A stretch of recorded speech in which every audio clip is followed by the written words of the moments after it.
everybody, and welcome to another episode of Book Goodies, the book author series of podcasts. My name is Deborah Carney. I'm your host, and I'm joined today by author Shel Horowitz. Hi, Shel. How are you? Just great, Debbie. How about you? I'm doing fine. Why don't you introduce yourself to the folks and let them know a little bit about your background? Okay, I have written 8 books. 4 of them published traditionally with houses like Simon & Schuster, Wiley, Chelsea Green, and 4 that I self-published.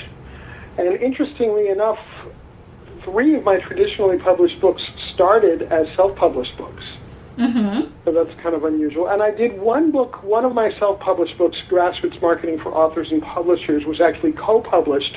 There's an edition that I did, and then there's an edition that Infinity, which is one of the subsidy houses, the so-called self-publishing companies, they also did an edition of that as well. So I've done it pretty much any way you can do it. I actually did my first ebook, believe it or not, in 1995. You just didn't have anywhere to put it. Yeah, it was a different world then. I had bought back the rights to my book Marketing Without Megabucks from Simon & Schuster and bought back the inventory, and between 1991 when I wrote that book and 1995 when I took it back, this little thing happened in the marketing world called the Internet. Yep. So the book I was sitting on 2,000 copies, and I wasn't going to just stop selling them because the information that needed to be there wasn't there. So I wrote a supplement, and at first I gave it away with every order, and then as a Microsoft Word file. And then it got so big and full of information that I ended up charging an extra $5 for it. And almost everybody who ordered the book directly from me took the update. So there I was publishing an ebook in 1995. No, but that's great because I'm one of the internet pioneers as well. I've been on since back in the day. And, it was a good time to be able to get that out to people.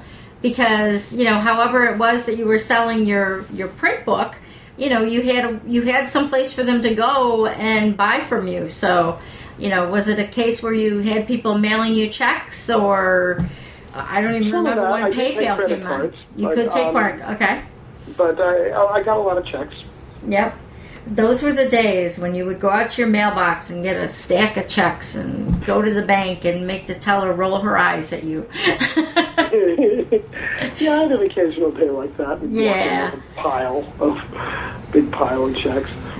That's how it was with affiliate checks, too, back then. I was in affiliate marketing back then, and, nobody had networks that, have compiled payments. Now everybody had individual ones, so you'd have checks for $20 and $30 and $500, and they all came from different places. So yeah, I've never been much good at affiliate sales. I've certainly tried, and just doesn't seem to be what I do well. Well, and then you stick with what you do well, and it obviously worked because you, like you said, you were selling your ebooks back in 1995 when not very many people even knew what the internet was.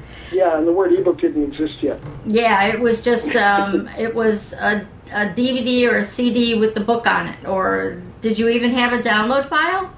I had a download file, yeah. Okay. A Microsoft Word document. I don't know why I didn't do it as PDF.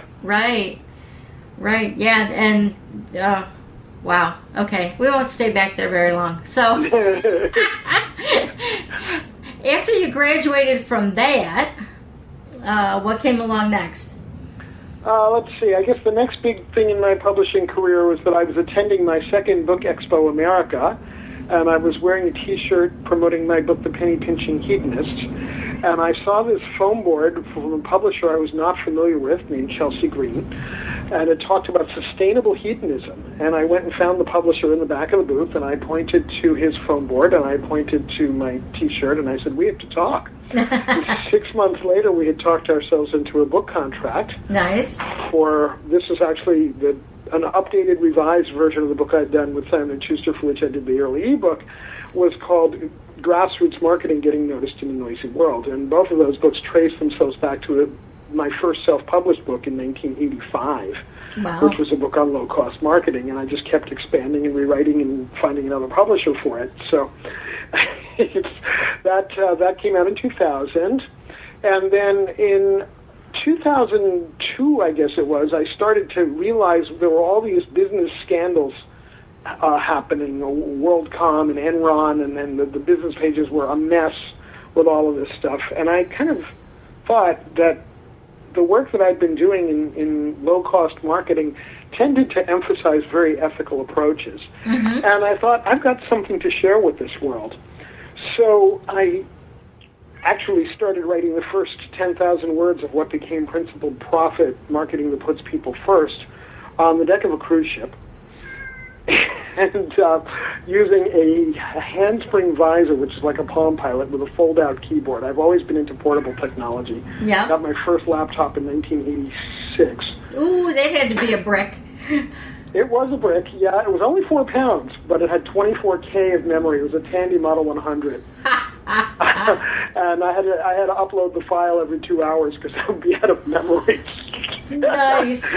But, oh, man, those were the days. But anyway, I wrote this book called Principled Profit, and I realized that I had a message that doing the right thing in business wasn't just you didn't only do it because it was the right thing, although that's certainly part of your motivation, but you also did it because it's profitable. You can be more successful doing the right thing. Are you getting a lot of echo from me?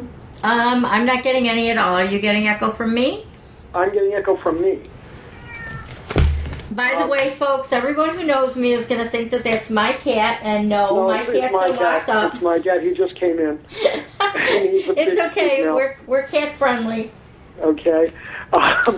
So I actually had some nibbles on this. People heard about the project and wanted to publish it or wanted to get involved in some way, and I didn't want to do that. I wanted to do it my way, make it successful, and then come back to New York some years later and let them publish a book when I had a better negotiating position. So I self-published this, and I got, in the life of the book, more than 80 endorsements, including people like Mark Joyner, the internet marketer, Jack Canfield from Chicken Soup. That one went on the cover, and I watched that one sell books. People would pick up the book and they'd look at the cover and then they'd flip to the back cover and there's Jack Canfield's blurb and they'd say, wow, how'd you get Jack Canfield? And then they'd open the book and they'd see the other 50 endorsements that were there by the time I went to press. And usually that's about when they pulled out their wallet and said, I need this now. Hand me a $20 bill and said, keep the change, I just need this. Yeah. And I saw that happen again and again. So I'm a big believer in the power of endorsements, obviously. Yeah. And that book was reviewed in Publishers Weekly. Again, this is a self-published book. It was resold to publishers in both Mexico and India. And it received critical acclaim, and I like to think it had at least something to do with changing the climate of business in this country. It didn't sell an enormous number of copies. But then I took that to New York, and actually Mark Joyner, who had given me an endorsement for that book, I had sent him, this is a wild story about the power of partnerships and the power of reaching out. One day in my inbox, I saw that one of the resellers for my book on having fun cheaply had forwarded an order, and I opened up the order, and it's Mark Joyner. This is an $8.50 ebook, and they were getting half. So I'm getting 4 1/4 on this sale. Okay, but I knew who Mark Joyner was. I'd been on his list for a while. And I wrote to him and I said, here's your ebook, and by the way, I'd like to send you this other book, Principled Profit, as a gift. I think it will really resonate with you. And he said, okay, you send it to this address in New Zealand. I'm like, oh, New Zealand's going to cost me more in postage than I made on the sale. But I did it, and it did. But I did. I sent it to New Zealand, and he loved the book and sent me an endorsement. And then we had some projects that we did together back and forth. I interviewed him for my list and my radio show, an exclusive interview on his views on marketing and social change. And then he asked me if I would do a chapter for what became the Great Formula. It was actually a half chapter by the time it was finished. And then, I forget, we collaborated 1 or 2 other things. And then lo and behold, one day I opened up my inbox and there was something from Mark, and it said, would you like to have the name of my editor at Wiley? Well, yeah.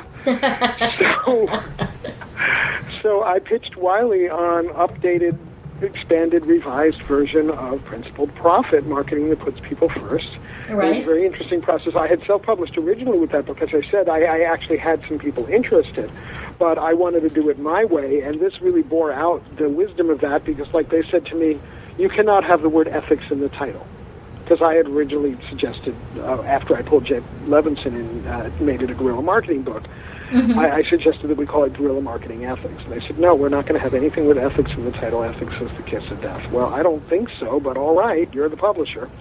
So anyway, they were sitting on the proposal for quite a while, and I thought to myself, well, if they say no, I should ask Jay Levinson if he wants to do this as a guerrilla marketing book.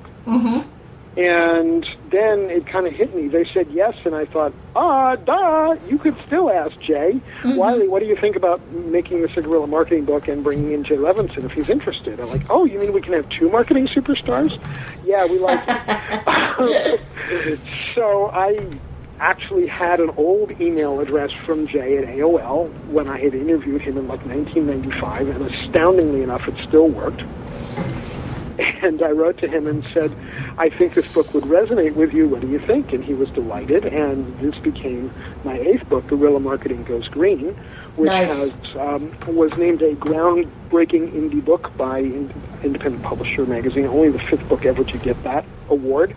And has been released in Turkish and Italian editions and has about 50 endorsements. Unfortunately, I couldn't get Canfield. He never answered my mail when I asked him, could I use that blurb again? Which is really a shame because, as I said, I watched it sell books, but I also know that he's somebody who could totally bring me to court if I used it without his permission. So, yeah, we don't want to do that. No, so it went without that one. But, you know, it has certainly done a good job of establishing my credibility in the green world, which is a place that I've been for 40 years.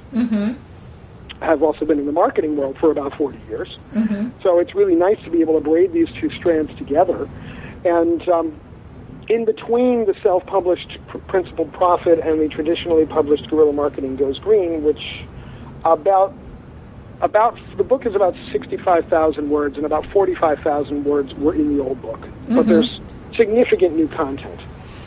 Well, yeah, because everything is constantly changing in the marketing world, so you needed to update it and keep it fresh. And in the world of green and ethical business. Both of those worlds are changing very rapidly.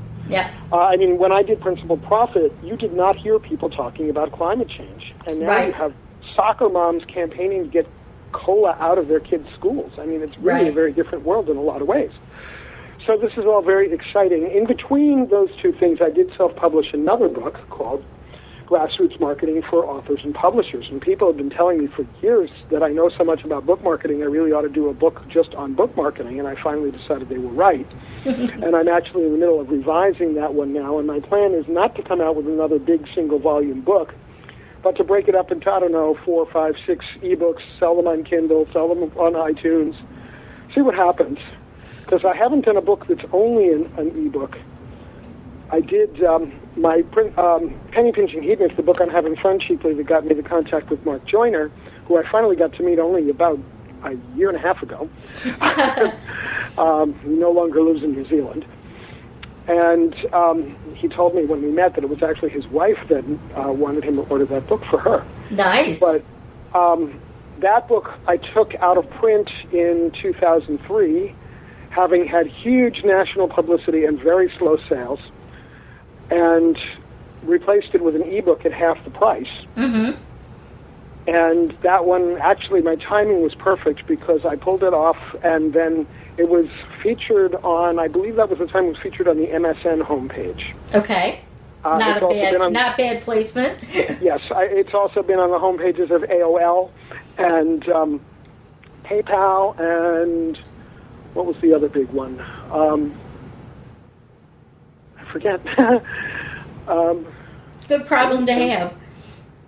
MSN, PayPal, anyway, AOL, and I think there was one other of like a really huge website. But anyway, MSN did it, and two things had happened. One is I had converted to an ebook and dropped the price in half, and the other was that I had just signed up for Google AdWords. So the first month I was on Google AdWords, I got a $600 check from them, plus I sold 60 ebooks because of MSN. Nice. Never done anything like that before or since, but it was a very good month. It worked that time. Yeah. So that's my journey as an author. Of course, there's the whole other side where I help other people go from unpublished writer to well-published author. Well, one of the things that I like to ask the authors that I'm interviewing on this series is, we'll get to the marketing in a minute, but about the book process itself. Now, your specialty is, of course, nonfiction, and is focused on green, and you have realized what your niche is and where you fit in. And what would you say to a new author that's just coming out, that's thinking about publishing nonfiction and they're not quite sure what direction to go in? What would be your advice to them? Number one, follow your passion. Number two, make sure your passion leads you to someplace that there's a market. That was the mistake I made with The Penny Pinching Hedonist. I certainly had passion for the topic. I've always been big on helping people save money. But the problem with the frugality market is they don't effing buy anything. Right. They're frugal. So, I thought that there would be two markets for that book. I thought there would be frugal people who wanted to have more fun in their lives, and those people don't buy anything. Yeah. And then I thought there'd also be a market of people who were overspending on fun and would like to still see a lot of concerts and plays, go out to eat and travel, but leave more money in their wallets. And that market turned out to be just too hard to identify and locate. So the book was a commercial flop. but my goodness, the media loved it. It was so sexy to the media. Right. It was in the Cleveland Plain Dealer with a huge story. It was in Reader's Digest. It was in Women's Day multiple times. On and on. Christian Science Monitor. Really, it was a very good target. It was a very pitchable book. It's just nobody bought it. Right. So it took you were hitting the wrong years. market. Yeah, you were hitting the wrong market at the wrong time. Yeah, it might have done much better in the recession, but at that point I'd lost interest in it. Right. I still sell the ebook, but I don't actively promote it, and people buy it when they buy it. And right. It is, it's an $8.50 purchase that will save the average person $2,000 easily in the next few years if they put in even a small percentage of the suggestions there. But it was kind of a wild ride. Yeah, and I like the idea that you're going to publish your next series as just ebook, because being that you're trying to be green, less paper is... And I've already switched. My last self-published book was done on demand, and there's not any inventory sitting gathering dust in a warehouse. I order a couple of hundred as I need them. Right. And so I probably will, once the PDF files are done, I will make it available in book form for people who want a hard copy, but I'll just print them as they're ordered. There will be no inventory. Maybe I'll do a few copies if I'm doing a talk to a publishing conference. Maybe I'll run off 5 or 10 copies that I can sell. But basically there will not be any inventory. Yeah, and that's an interesting point to bring up, because there are still people that want to hold physical books in their hands, so you will still give people that option. But like you said, you're not going to get 1,000 or 2,000 books printed up and have them sitting gathering dust somewhere, and you killed so many trees to get them done.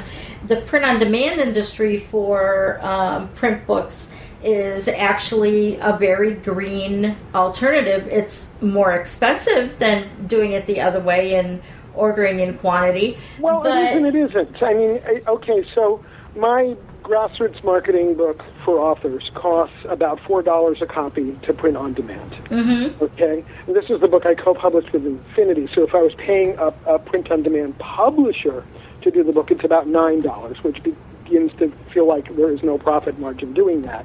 And that's one of the reasons these companies never do really the right thing for their authors, is because the economics aren't there. Mm-hmm. So if I were printing offset, I'd probably be paying $2.50, $3 a copy, depending on how many I printed. But I would be tying up thousands of dollars in capital. I'd be tying up several hundred square feet of my attic. I would be carrying all those books up and down the stairs, because the attic is the third floor of my house, and of course we have stairs. Yep. And, there's a lot of other trade-offs.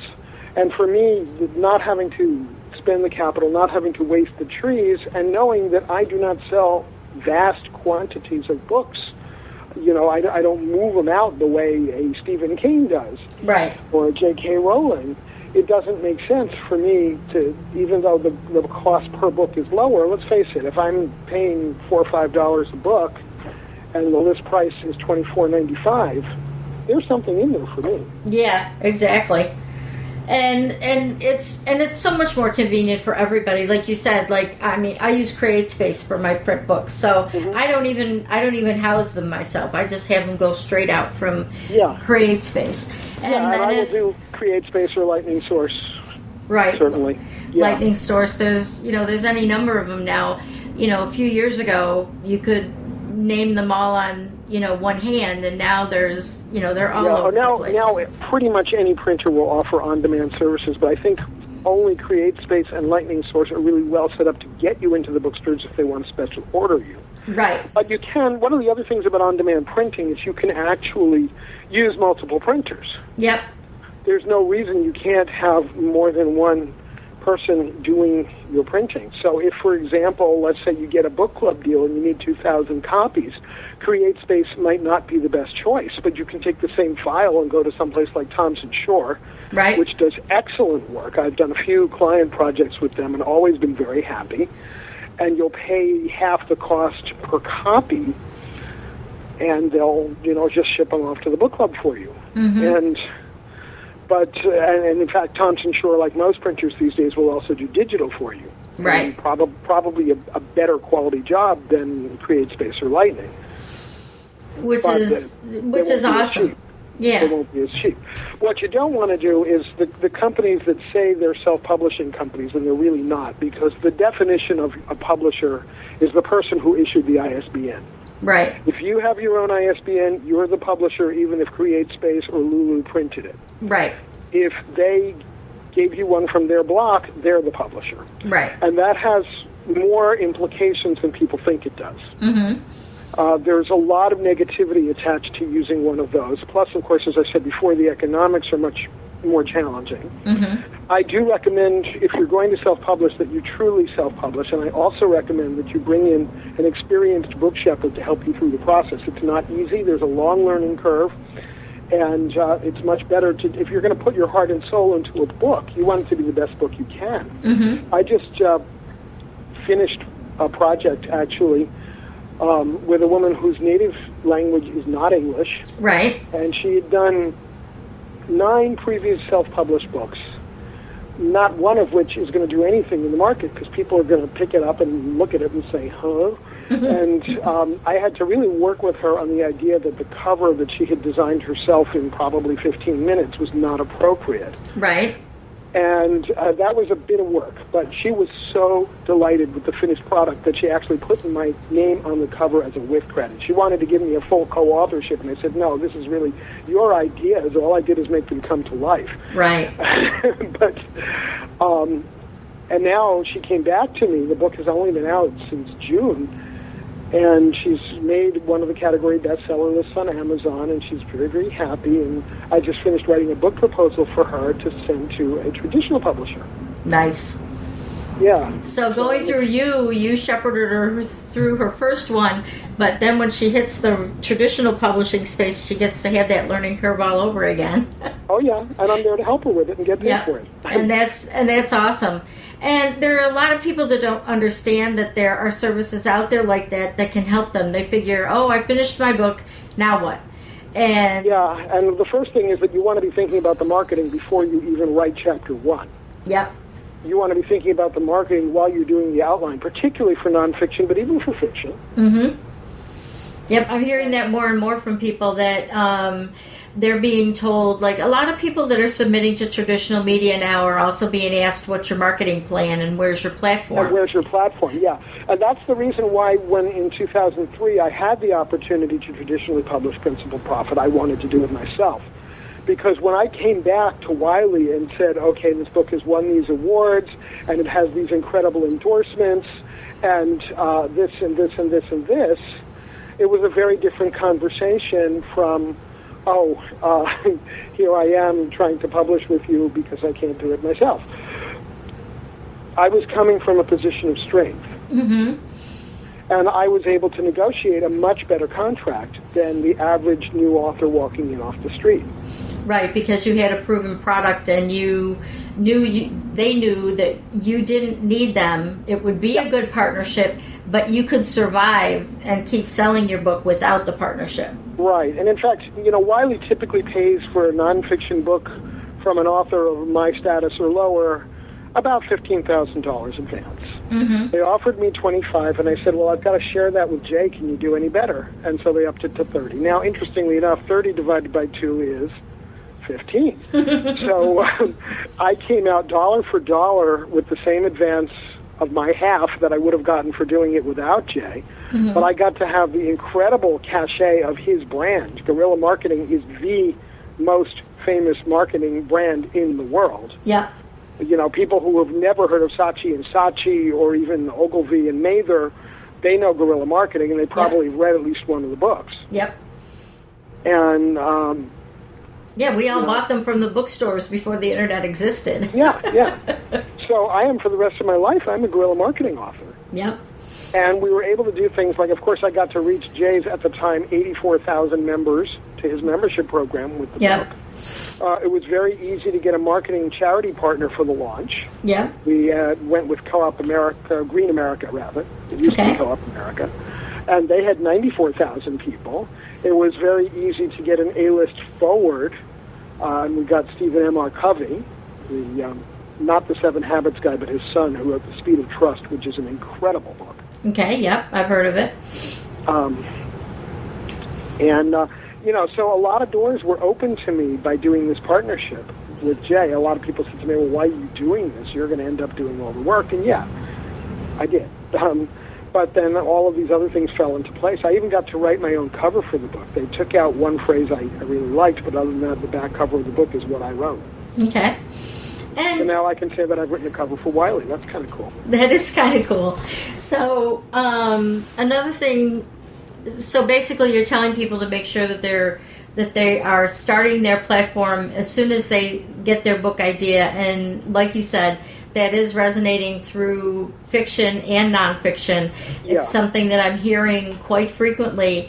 And it's actually something that surprised me, because I know a lot of authors that, they're sitting on manuscripts or they're sitting on books they wrote years ago, and they don't know how to market them. And the irony of it is most of them are marketing people and are internet marketing people.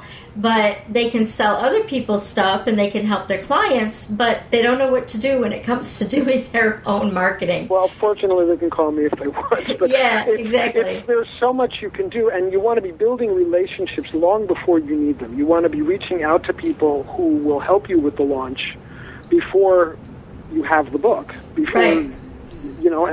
And you want to be building a newsletter list and building your social media profile. And for most nonfiction books, there is not time sensitivity. I mean, if you wrote a book on how to survive the coming Y2K crisis and you waited until 2005 to put it out, well, you're done. You're toast.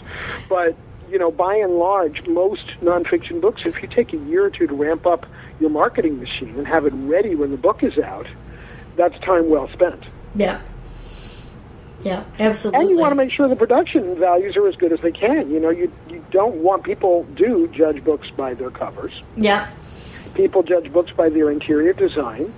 If you throw up a book that's done in a Microsoft Word file in Times Roman 12 point with standard leading, and you do a cover out of a template somewhere with clip art, don't think people aren't going to know. People can spot those things a half a mile away.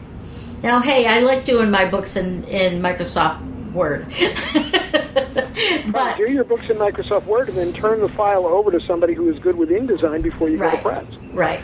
And I also have professionally designed covers, and most of my books are photography based.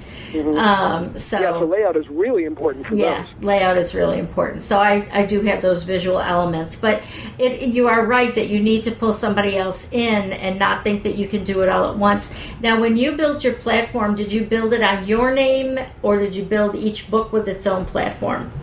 Some of each. Most of my books have their own website. But there's also this overall brand of Shel Horowitz, green and ethical and frugal marketing guy. And that's a brand that reaches back really to 1985. Right. And there's been a lot of consistency around that. I mean, for a while I was calling myself the king of frugal fun when I was really pushing the frugality book. Right. But as I said, nobody bought the frugality book. Because they were all being frugal. Yeah, and now I know a lot more about market research than I did in 1995 when that book came out. And I would never go into that market now. What I might do, or if I were to go into that market, I would do a series of books that I could sell for $3 or $4, that each one would be like the travel book, the entertainment book.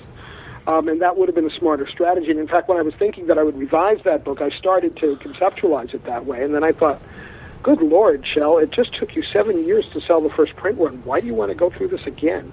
Go write something that people will buy. So I did.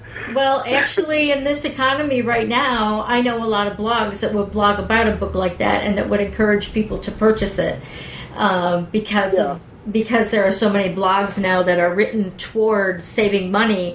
And, of course, the people writing the blogs want to make money, so they would use, for instance, the Amazon affiliate program to sell your book to their readers so that they could make a little percentage off of it as well.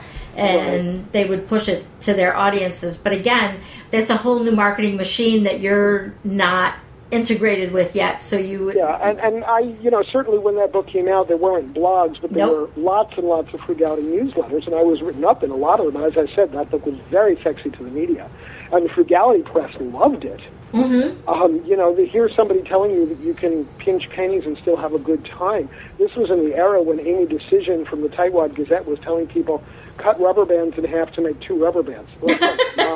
You can buy 1,000 rubber bands for like $2. Why I know. You waste your time cutting them in half? I know. You can get them for free when you buy broccoli at the supermarket. I mean, give me a break. But I was telling people, here's how you can see top-name entertainment for free. Here's how you can dine for $5 to $15 a person. Here's how you can travel to exotic locations and not have any lodging cost. Right. I was saving people a lot more money than she was, and I was doing it on the fun things. Yeah. So the frugality press, Tightwad Gazette didn't actually review it, but there were 4 or 5 frugality newsletters that did, plus a lot of mainstream major media. That's awesome. Yeah. And here's a little, if you have not yet signed up for helpareporter.com and reporterconnection.com. Everybody who's listening here, grab a pen and write those down. helpareporter.com, reporterconnection.com. These are 2 services that's 3 times a day for Harrow, Help a Reporter Out, but the out is not in the domain name, and once a day from Reporter Connection. They send a document with queries from reporters saying, I need help with this story. I'm looking for sources. Well, hello, is it going to be easier to get press coverage sending out a cold press release or answering a reporter who says, I need somebody to talk about green marketing? Yep, exactly. And that's actually how we found each other. Yes, you posted something and I responded. Yep, I put in. And last year I was quoted or cited in 143 news stories. The year before, the number was 131. You love Harrow. I do. I'm a total publicity slut. I confess. But you know what? You have a topic that is so timely, but yet is so old. It's just got a new name. It's always been there. There's always been people doing organic gardening and, doing grassroots marketing and, trying to be green. But now there's a name for it. And now you just update stuff and you can recycle, which is green, your old content. Oh, yeah, and I have been doing that. But I've also been generating new content. Right. And it is, as I said, a much more aware world than it used to be of this. And certainly Al Gore's Inconvenient Truth helped bring awareness of climate change. The Fukushima disaster reminds us that nuclear power is a very stupid and dangerous technology. And incidentally, my very first book, written in 1980, published in 1980, and actually written in 1979 after 3 Mile Island, was about why nuclear power is really stupid, and I've seen nothing to change my mind. I actually updated that book last year for a Japanese publisher, and I'm like, you want to bring this old thing back? Really? It was written in 1979, and it was actually a rewrite of an older book that one of my co-authors had done in 1969. But so look at look at what happened in Japan. Yeah. With the tsunami. After Fukushima, but I would have gone and looked for a newer book to republish, but apparently this company had actually done an edition that I never knew about of the original book that came out in 1980. Okay. And somehow I never got told about that. So I was actually internationally published in my early 20s and had no clue. No clue. Yeah. And for some reason, it never, maybe because I don't know how to type the Japanese characters in my name, but when I used to search for myself in Alta Vista and later Google, I never saw a reference to it. But anyway, I was off in Turkey giving a speech in Istanbul last year, and I get this email from a literary agent in Japan saying, we're trying to track down your co-authors. We want to bring this book back into print after Fukushima. And I said, well, if you're going to use this old thing, you should let me update it. So I talked my way into a $1,500 contract to write a 10-page new introduction of all the things that have happened with nuclear power in the last 30 years or so. And that was actually more than I had gotten to do the original book in 1979. Okay. So I doubled my income on that project and also can now justify to the tax people that, yes, I really am writing about green stuff, not just green marketing, but, energy issues. Right. So, any workshop I go to, whatever, continues to be deductible. Yeah.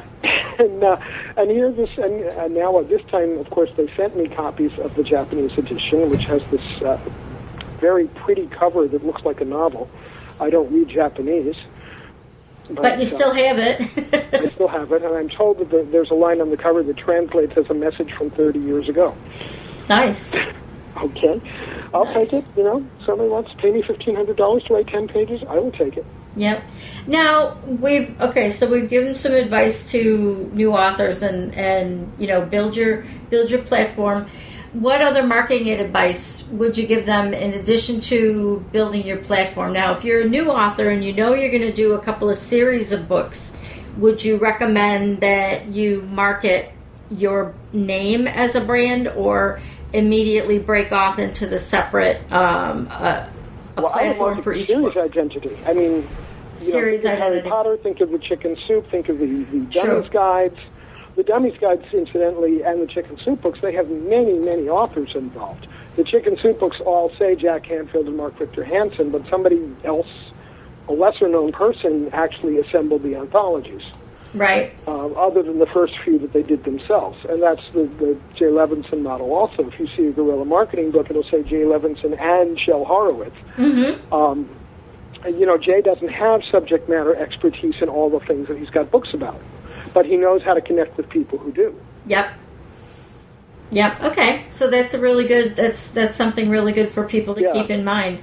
And I would definitely brand the series, but I'd also brand your name. If you don't have your own name.com and your name isn't John Smith, or go grab it. Domains are cheap. Yep. And actually, if you have to get it with the hyphen, go ahead. Or think about some variation like Shel Horowitz marketing wizard. Exactly. Exactly. I mean, ShelHorowitz.com was available when I got it. Although even as far back as before Google, the first time I searched for myself online, I was using Alta Vista, and I got 60 hits, and 59 of them were me, and this other one was some record company executive in Portland, Maine, also named Shel Horowitz, and he later actually got a job in this area, and we met a few times, and I did some client work for him, and he is on my joke list. That's it's funny. Always very weird when I get an email from him. It's like, wait a minute, I'm Shel Horowitz. Who's writing to me as Shel Horowitz? Who's writing to me? Because, my name isn't John Smith. There are not that many of us. Right. But I mean, if he had gotten there first, I would have figured out another way to put my name in a domain name. Right. And that's another really good point. And then you can point to all your projects from that one main domain, and that's pretty much what I've done with a bunch of my stuff. I would get a name domain. I would get a domain that's about your key, what we call in the marketing world, unique selling proposition. So a benefit-focused domain. In my case, greenandprofitable.com would be that. Yep. And domains for all your books. You can go to guerrillamarketinggoesgreen.com, but if you can't spell guerrilla marketing, and guerrilla is Guerrilla, that was the one big mistake Jay made, is he came up with a brand that nobody could spell. Yep. So if that's too hard to remember, I can send people to Green and Profitable, and they can get the book that way. Right. And one of the other things that I do while we're talking about domain names is that before I start a series of books, I go look and see if the domain name is available. Absolutely. Or what variation. I will rename the series based on what is available and what I can buy and what is memorable. And totally. That's a fun thing to do if you go to Nameboy or some of these other places that will spin domain names for you. You can, and we'll tell you which ones are available. It's a lot of fun to put in your keywords or what you think you want your book to be, and then finding out if the domains are taken or what variations you might want to go with. And you can come up with some things that are pretty fun and realistic. Yeah, and I've never automated that process. I've just done it myself. And usually my first step is I just pop the domain that I'm thinking about into the navigation bar and see what happens. Right. And if I get a page not found, then I explore whether the domain is owned. Right. If I don't get a page not found, I just move on. Right.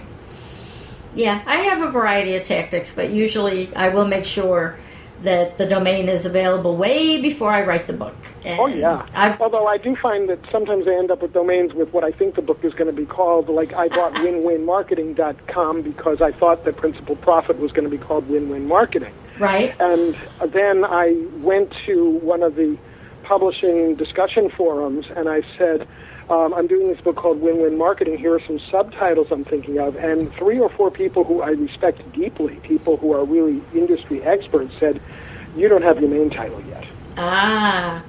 Do not call it Win-Win Marketing. There's a lot of negative baggage that you'll bring out with that. Yeah, that's true. It took me a long time to come up with the title Principal Profit Marketing that puts people first, which is a much better title than Win-Win Marketing. And where I finally got it a couple of months into the process, having brainstormed dozens, maybe hundreds of names, did dozens of names for Guerrilla Marketing Goes Green, too. But those were a little easier because I knew it had to say Guerrilla Marketing in it. Right. And what finally got me is I decided I would ask Jimmy Carter for an endorsement. And once I knew that Jimmy Carter and his mail opener were my audience, the title just came to me, boom, instantly. Under 3 minutes, I had the title and the subtitle. Nice. Carter, it turns out, does not endorse books for people he's not related to. Okay. But I get a nice Christmas card from him every year now. Nice. Along with probably 500,000 other people. That's nice. And, so knowing who your audience is really helping to sharpen your message. And it's amazing. It's 2 months of struggle and 3 minutes once I knew who my audience was. Yep, and that's basically, it's the same thing as the writing process. You can be writing for 3 months and all of a sudden the aha moment comes in 3 months later and you're throwing away the stuff that you started with and you're working from that point forward. Because all of a sudden your message became clear to you in your own writing. Yeah. So I've bought a lot of domains over the years that I never developed because the project either didn't materialize or I changed the focus of it. I was going to start a green marketing association, and I bought a couple of domains related to that, and I let them go because I realized that there was interest in starting an association, but there was not interest combined with other people willing to do a significant amount of the work. And the issue of time zones became very stressful when you tried to have a meeting. You've got people in Asia and people in Africa and people in Europe and people in the United States. You can't have a meeting. Right. Yeah, that's a little bit problematic. Yeah, Skype is wonderful, but, you still have to all be awake. You still have to all be awake. Well, Shel, it's been wonderful talking to you. You've shared some really great information and a lot of really awesome stories. What one last tidbit would you like to leave our listeners with? Well, first of all, everybody should be building their list, and I'm going to build mine. You can subscribe to my newsletter if you go to greenandprofitable.com. In the upper right-hand corner of the homepage, you'll see a subscription blank, and you'll also see the freebies that come with that is a significant number. I'm a big believer in freebies that come with things. I mean, if you buy grassroots marketing for authors and publishers. There are a number of bonuses that come with that if you order from me directly. Because it's traditionally published and they like to see things like a high Amazon count, if you buy Guerrilla Marketing Goes Green, you actually get $2,000 worth of extra bonuses, and you can buy it from anywhere as long as you register it on my site. Oh, cool. I've seen some authors doing that. We'll have to do a podcast just about that tactic. Because I've seen some people doing it, and then some people started to do it because you'll go to their book on Amazon and do the look inside the book, and you'll click on the link, and it goes to a dead page. Mm-hmm. And somebody needs to tell these folks that they're they're losing money. Yep. And they're losing traffic. So, so hopefully we'll get you on a couple of future podcasts. I know we talked about a couple of other topics. And do you have a Twitter and Facebook where people can find you? Absolutely, yeah. My name, ShelHorowitz, as in Tom, Z as in zebra. Shel Horowitz, and Shel has one L. Okay. And that's really awesome. And I want to thank you for taking time to spend with us this afternoon. For those of you who are listening on iTunes or found us in another podcatcher, please come to BookGoodies, IES.com, and do a search for Shel, and you'll find this podcast, and leave us some comments as to whether you enjoyed it or whether you would love to hear more information from Shel on other topics. And at the top of the page, we have a contact us form where you can recommend people to be guests, where you can recommend topics you'd like us to talk about, and where you can offer to be a guest yourself. And right next to that link is a link to tell yourself about our book, and that will create a blog post for us that we can put up about your book so that people who visit our site can find your books in addition to the books by all of our wonderful podcasters. I want to thank Geekcast.fm for hosting all of our podcasts. They have a lot of really cool podcasts about marketing, internet marketing, BookGoodies obviously is there, and also about work-at-home moms and work-at-home dads. There's a couple different podcasts on those topics. Could you spell that, Deb? GeekCast.fm. So geek like in geeks and cast like in podcast.fm. Oh, okay, Geekcast. And it's a wonderful platform. A lot of my friends have podcasts on there. I have I have like 10 different podcast series, and those are all on there too. And it's run by some really good friends of mine. So we really want to send them through traffic and listeners. And also, if you want to find me on the internet, you can go to twitter.com/Loxley. BookGoodies has also Facebook and Twitter that is /BookGoodies.